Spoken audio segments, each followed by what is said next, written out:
thousands to millions of years of evolution, the insect evolved to depend upon light as a means to survive. What you see here tells a tale of evolutionary ingeniousness and its eventual betrayal. The stars, the moon, the sun. For most of history, the sky has always been brighter than the ground. Susceptible to the wind, the insect needed to learn how to maintain their orientation whilst flying. And with it being a reliable and fast indicator of direction, the insect evolved to rely on light. But what worked for the moth's ancestors does not work for the moth today. Fooled by bright streetlights, confused as to which way is up, which way is north, and which way to go. Stuck, relying on instinct. Stuck, relying on light. Not always, but often, circling endlessly until exhaustion. We call this evolutionary trait the dorsal light response. But first, let's take a moment, rewind, and better understand how an insect operates. To hundreds of millions of years before today. As Earth's oceans formed and became a consistent environment, life slowly came to be. And many more millions of years later, crustaceans, advancing the evolutionary foundation in which insects emerged from, jointed legs, an exoskeleton, the structure and location of their heart, and perhaps the most pertinent to this video, their visual system, the compound eye and ocelli. Made up of hundreds to thousands of individual photoreceptors, or ommatidia, the compound eye processes information not from one single point, but from many. This design helps to capture light extremely efficiently within its specific environment. For example, seeing infrared light, or the full spectrum of color, crustaceans can survive both in the deep sea and in shallow coral reefs. When it came time for insects to evolve, the compound eye allowed them to thrive across varying habitats. For flower selection, pollinators developed vision for ultraviolet light. For better hunting success, the dragonfly developed a heightened sensitivity to motion. For increased awareness, many flies evolved a larger frame of view. All in all, the specifics of the compound eye vary from species to species and habitat to habitat. But far from perfect, the compound eye is not enough for most insects to survive. To compensate, insects possess additional, simplified light sensors. Equally as old in their evolutionary history, the ocelli do not produce much of an image at all, but rather focus on the detection and direction of light. In this way, the insect can always know which way is up, and consistently maintain their orientation. More than any other external force, we have light to thank for the origins of flight. Before bats, before birds, before anything else, insects were the first beings to fly.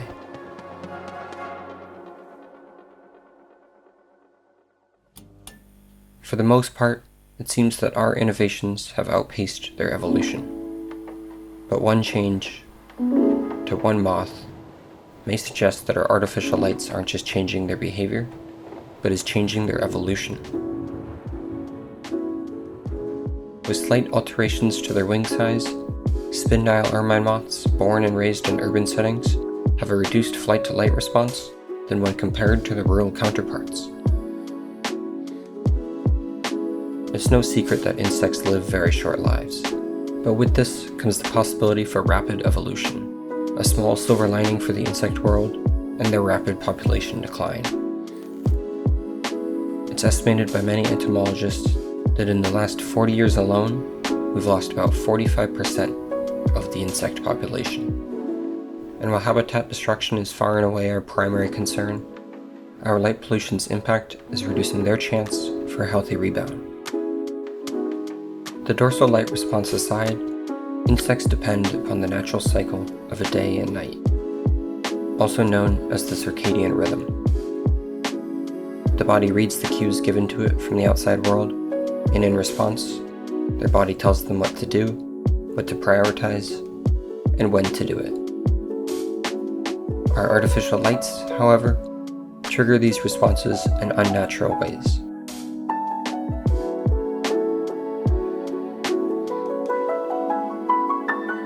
Take, for example, the diurnal mosquito. Decades ago, these mosquitoes slept in the evening, but as our lights turn on, they feed for longer. With their favorite meal being us, this means spreading diseases like yellow fever, Zika, malaria, and more.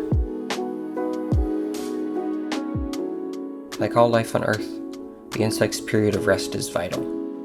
Without it, the fruit fly's memory worsens, the honeybee struggles to return to their hive the next day, and, for the migratory monarch butterfly, their internal compass goes awry.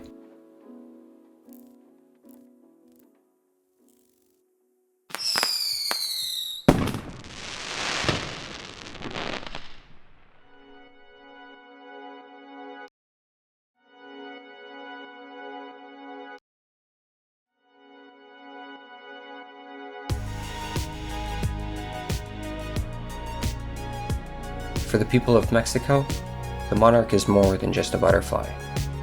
To them, the monarch symbolizes the souls of their loved ones. At their arrival, the people celebrate Dia de los Muertos, a celebration of life, honoring those who have passed, with every monarch representing the briefest of visits from their lost loved ones. Born in southern Canada, the migratory monarch butterfly will wake one morning, perch atop a tree, and bask its wings in the sun's heat, preparing to embark on a 3,000-mile-long journey to Mexico.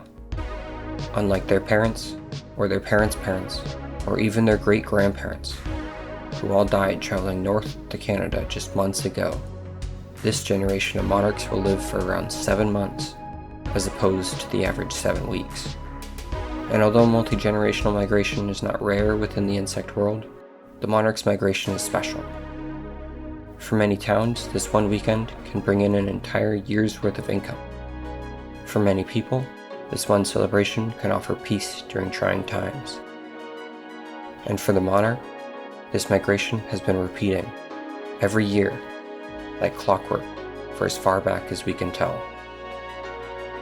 But our light pollution disrupts their nightly rest, inhibiting their body from processing the key proteins necessary for their internal compass. Today, these butterflies are now endangered. And as they die out, many of life's treasures die as well. Throughout the world, it's estimated that insects pollinate 80% of our wild plants. With more and more light comes less rest, greater exhaustion, less migration, and less pollination.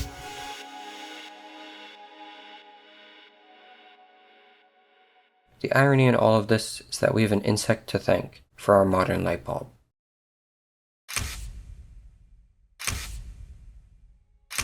Throughout the world, most, if not all, methods of light production emanate heat, a problem that we faced and still face with our light bulbs today. But fine-tuned through the past 290 million years or so, fireflies have evolved to possess one of Earth's most efficient forms of light, bioluminescence. As they glow, light shines slower through their cuticle than through the air, creating light with virtually no residual heat. By studying their jagged scale design, Belgian physicist Jean-Paul Vigneron was able to create the energy-efficient light bulb. But with their vision obstructed, our lights diminish their colorful trails of love.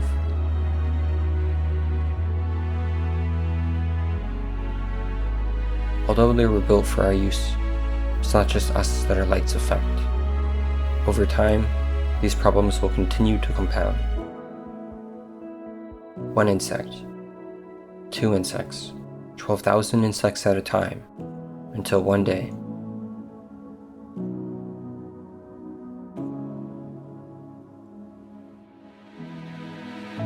being a tiny creature in a humongous world is no easy feat.